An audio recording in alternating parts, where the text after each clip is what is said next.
น้ำនេះពេញកំឡោសម្រស់គ្រាន់បើមានខ្លារាប់អានកំឡុងភូមិភាគអេសានមិនដែលជិះឡានជិះតែដំរីក្នុងចិត្តពិតជាឆ្ងល់ចង់ស្គាល់ស្រុកដទៃលាស្រែពុកម៉ែតាយាយលាព្រៃត្រីទីទុយ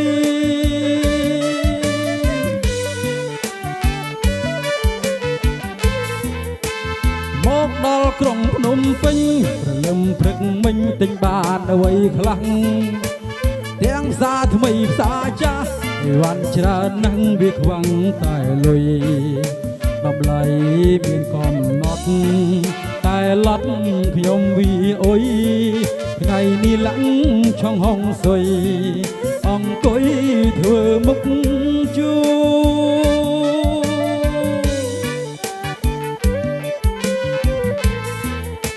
ភ្នងទំពួនសំរ៉ែសារាយគួយខ្មែរពូកែក្លាហានការងារណាធ្វើបានមិនចេះបើកឡានក៏ចេញធ្វើព្រូមិនលួចមិនសុំទៀន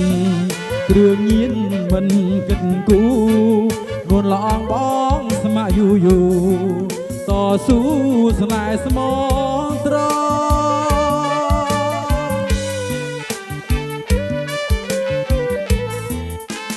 មកដល់កំពង់សោមមិនដឹងផ្សារក្រោមដឹងតែផ្សារលើ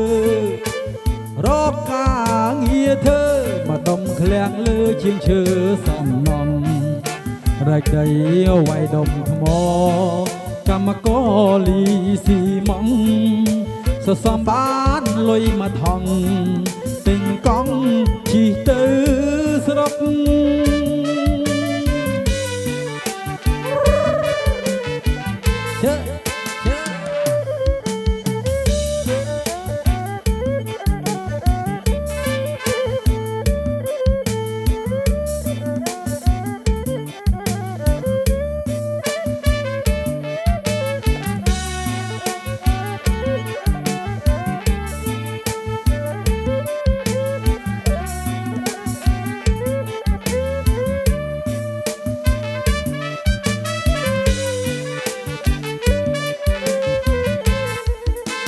ឆ្នាំនេះពេញកំឡោសម្រស់គ្រាន់បើមានខ្លារាប់អាន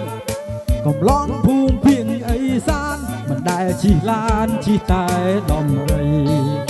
ក្នុងចិត្តពិតជាឆ្ងល់ចង់ស្គាល់ស្រុកដទៃលាស្រែពុកម៉ែតាយាយលាព្រៃត្រីទីទុយ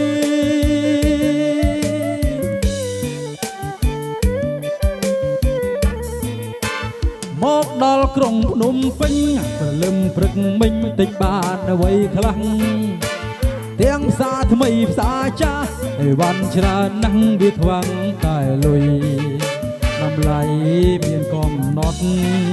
តែឡត់ខ្ញុំវាអុយថ្ងៃនេះឡើងឆុងហងសុយអង្គុយធ្វើមុខជួ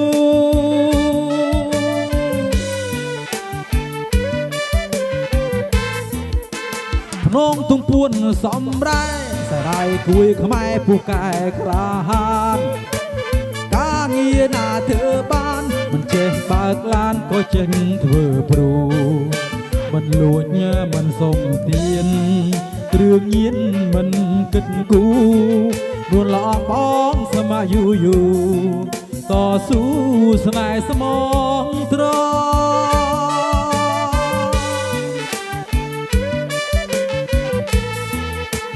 មកដល់កំពង់សោមមិនដឹងផ្សារក្រោមដឹងតែអបផ្សារលើដើររកការងារធ្វើមកដុំឃ្លាំងលើជាងឈើសំណងរែកដីវាយដុំថ្ម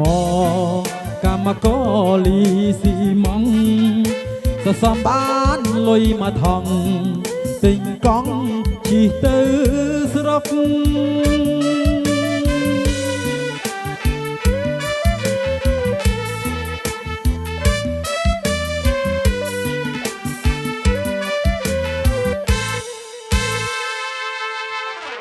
បាទអរគុណច្រើន